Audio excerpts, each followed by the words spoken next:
Today's mechanical surgery is brought to you by GZ Motorsports and their crankcase vacuum pump. This bearing, which I changed out last year, is, I don't know if you probably can't even tell on video. Anyway, not happy. It's, I don't know if you can see that.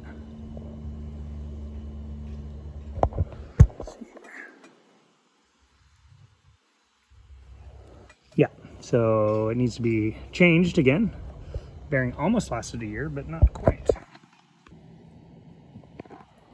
I did this bearing replacement a year ago, and one of the questions I had posed was right here, when the other bearing failed, it wore the dust ring off of the inside. On this new bearing, it's this blue thing. The old one was definitely not blue. And this is the one I replaced last year. So as you notice, this is not the same bearing, which I think is interesting. Also, if you see here, there's this groove into the dust shield. And I think that's the primary problem why this bearing failed so quickly this time. Because it was 4 years before it failed, and I drove it across the country 1.5 times. So yeah, so I mean, the dust cover should look like this on both sides. So one of the things that I didn't do last time, which I wasn't sure about, was this right here. So when the dust cover and the bearing failed last time, it did some damage to this lip here. This is the thrust seat for the bearing. And there was a lip kind of stood up, and that's what made this groove in this thing. Now the GZ Motorsports couldn't confirm or tell me what that was for. The lip was clearly unnecessary, and it was definitely a rolled thing, looked like from damage. So I think I have it fixed now. I took the file very gently and only took that lip off right here. And I think that should prevent the dust cover on the new bearing from getting eaten up, because it did protrude quite a bit. Specifics, I didn't measure it, but yeah, this without a lip there, I think is going to be a thing. So yeah, I think that's probably what happened last time. I hope this fixes it, because I'm kind of sick of taking this thing apart.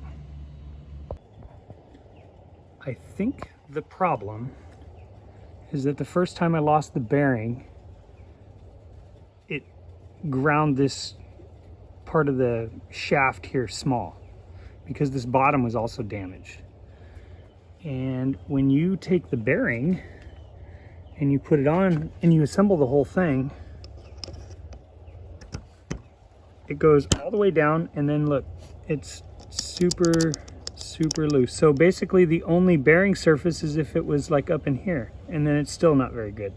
So I think that's my primary issue with this thing, that the bearing, the old bearing, when it failed, it destroyed the shaft. Now, it doesn't make any sense to me why they would have a casting like that or whatever. It doesn't look to me to be damaged, but I think that's the problem. And I can't seem to make it fit any other way.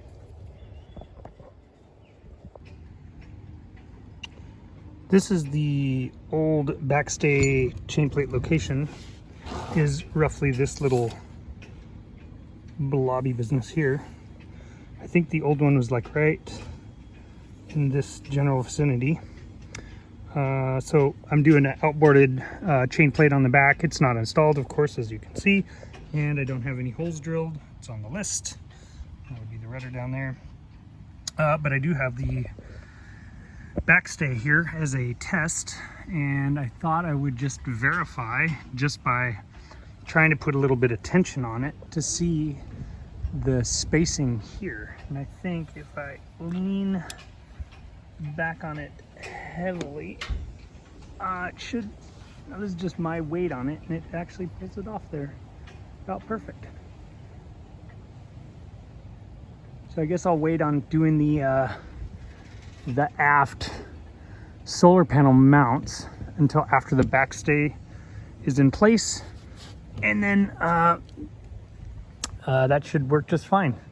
And I'm just doing a mock-up with this other solar panel right now, or the solar panel frame. And I just wanted to double check the backstay to make sure that it was gonna for sure clear, which it does, which is great, and that makes me most happiness.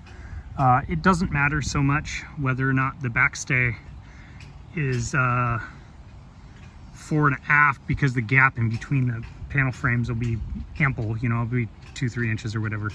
But the main difference, the main thing is I don't want it forward into this, which it looks like it's totally clear.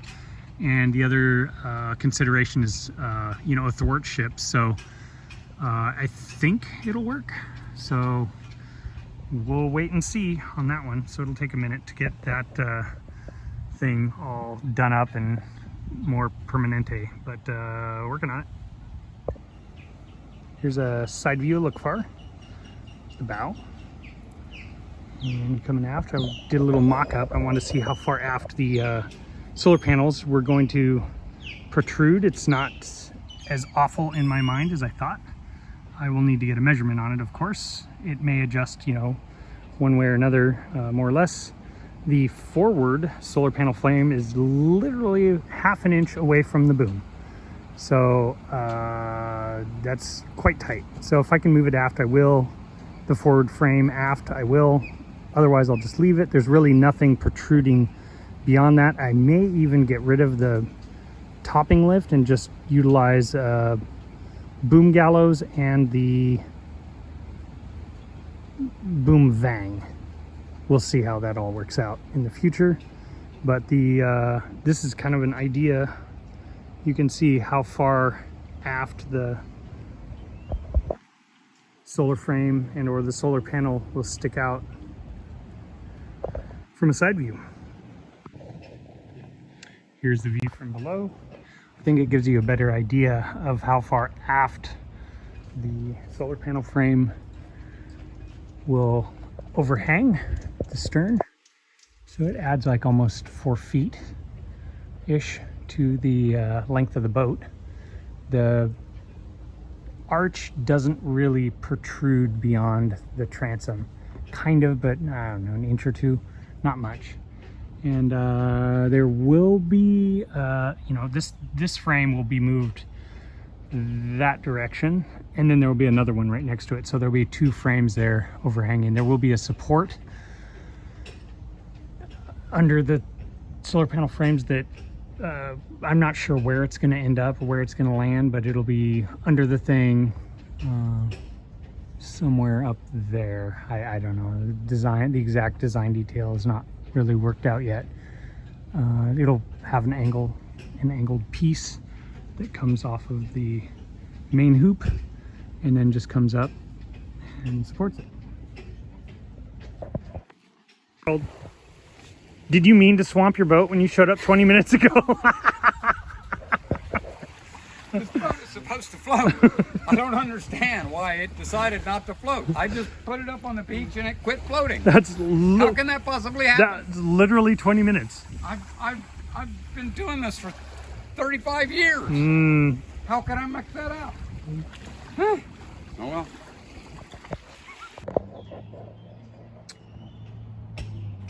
I thought maybe I could take you around and show you all the little gel coat spots that I fixed. So one was here.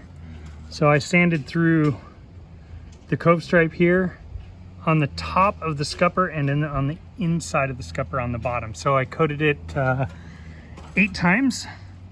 So 8 coats of gel on there, and you see it's all fresh and lumpy and sticky. I don't even think I can touch it. Anyway, so we'll go, I'll show you doing around. Harold's here visiting. He's out there sanding on his dinghy. Let's see. Okay, shoes off. Up the ladder we go. And then there's this one right here. Same thing, sanded through on the bottom of the scupper.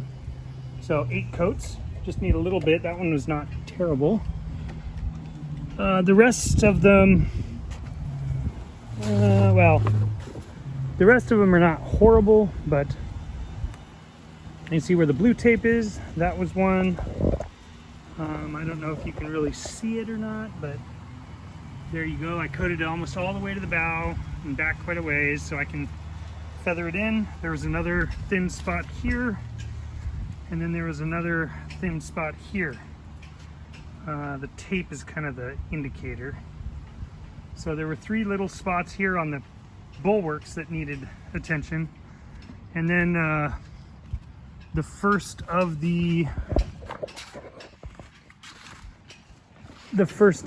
time I went through, the last time I sanded the flexi sander before the arch was up, I sanded through pretty heavily in a few areas on the bulwarks. So there was a spot right there next to the tape, and then there was one in the middle, and then that one was a thin spot, and then there was another massive section I just completely missed. Or I didn't miss, I went through like crazy. So 8 coats again. The last 2 coats were kind of thick, so yeah, I basically just coated the whole thing. When the arch is removed, I'll probably do some heavy coats under it as well. So there's more gel coating, it's just little spots, you know. It didn't really take that long to get all of these coats on here, so I'm not really too worried. So the only parts of the gel left to do are basically from the flops up here on the inside all the way down on the inside back, and then all the way around kind of the same area up there. So yeah, that's you know, that's after the arch comes down. I'll finish sand all that and get it polished, and then the arch can go back on after it's all welded on the ground. It'll be infinitely easier to weld this thing up.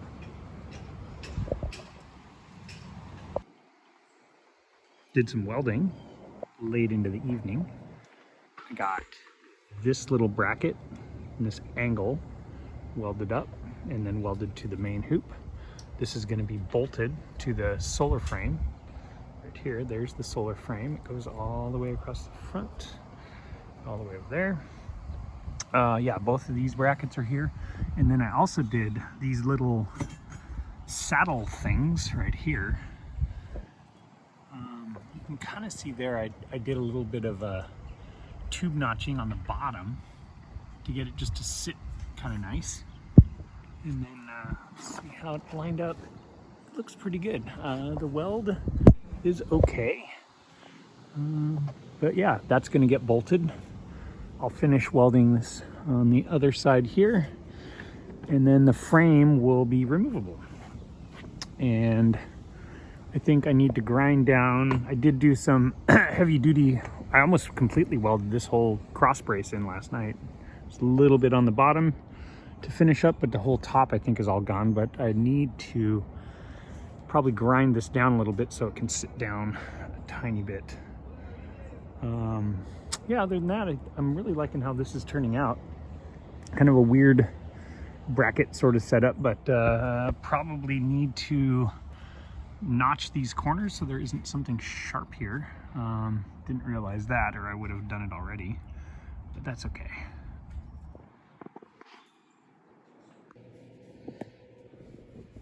There's the pit of despair. I only lost a small washer and a little piece of wire down there somewhere. I don't know if you can see it. There's the bilge pump. Yeah, it's just inevitable. You lose something. I'm really close to getting the 24-volt bank online, and then I can put the 24-volt bilge pumps in permanently. They're going to mount like right here on this little doodah here. And that's going to work out pretty good, I think. So I finally got all of the wiring done here. And this is all the 120-volt wiring. And then I also got this breaker panel converted to 120 volt, as you can see, and all of this should theoretically work, hopefully.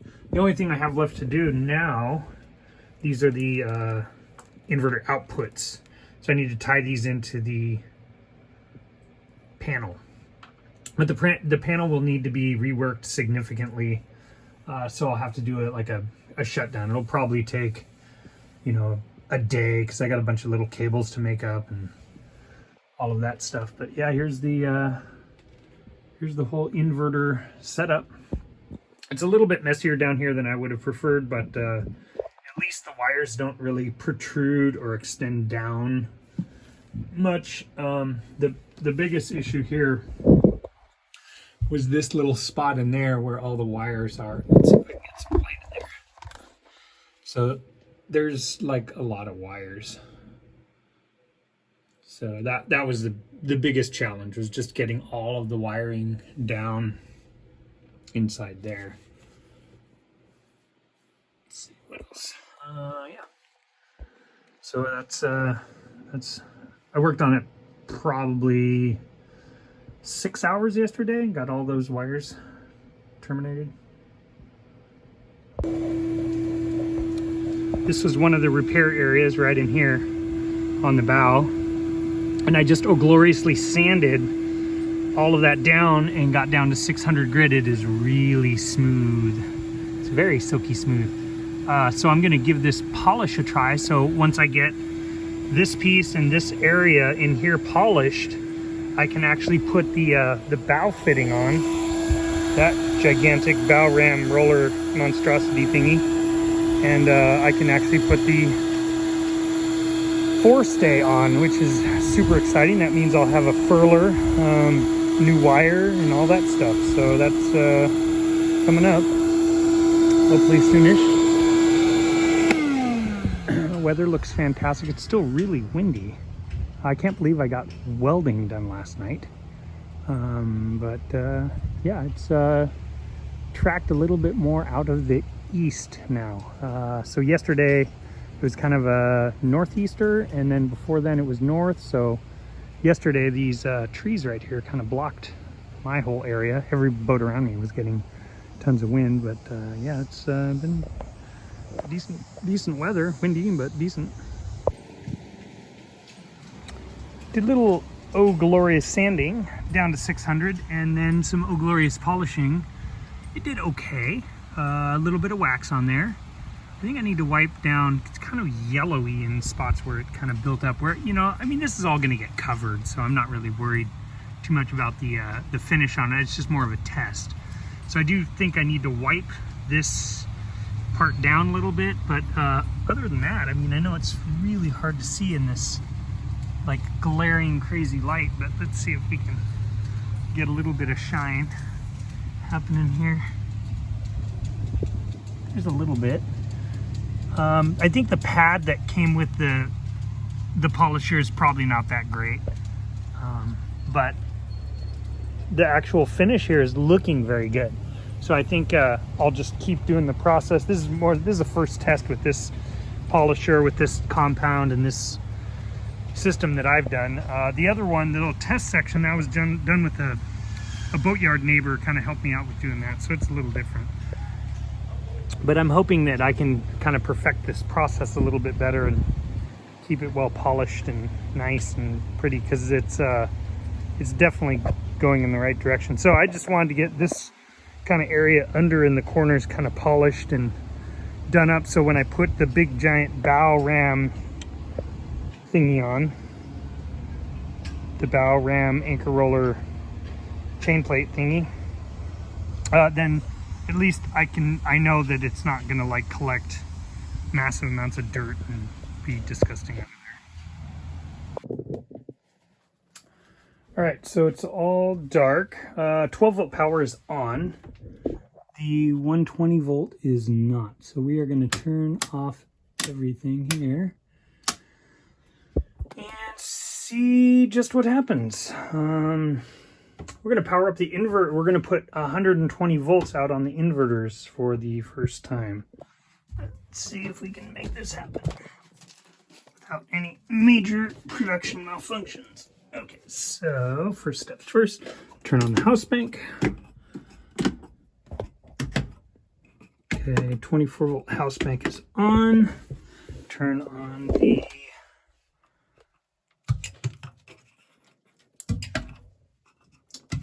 inverter power. Inverter power's on, and then switch them all on. They should do red flashes with an alarm until this last one is on. just like that. We have the shore power. Oops. And it's tripping instantly.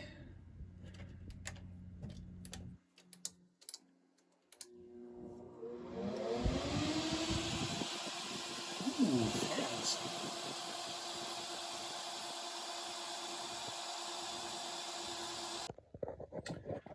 Yesterday I was able to transfer the input power from just shore power directly through and in this shore power plug or the shore power breaker, and in distributing power that way to the inverters. So the shore power now goes through the inverters, and so everything is now online. I got the inverters programmed the other day, and there's this little doodah here. This is a fancy touchscreen display. It tells you all the stuff that's going on right now. You'll notice the upper left red is all dashes. That would be the shore power input. And I made a minor mistake with that. I'll show you. And so really annoying because, you know, you make mistakes and you try to figure out it. I bought this breaker, and it is a 3-pole shore power breaker. It's designed to, you know, trip in the case of something wrong, reverse polarity, protection, all that stuff. However, I read it as a 240 volt breaker, and it's not. It's actually listed as a 220 volt 50 hertz, which means that it's a European breaker. So this 3-pole breaker needs to go away. It will not work on this boat ever. So yeah, that's a bummer. So I got all of the stuff going, and then I couldn't get any charging happening. So I'll need to replace this. And unfortunately, because of my absolute genius, the wiring here, which is not, you know, great looking, but not the end of the universe.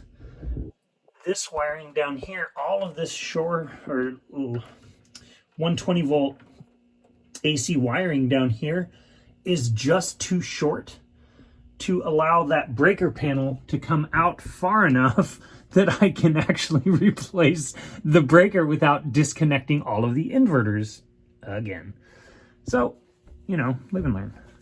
I guess I will either replace all of the wiring or just disconnect the inverters and live with it, and then just live with the fact that this doesn't work. Yeah. Finally got the breaker situation sorted, and now I've got massive grid power there.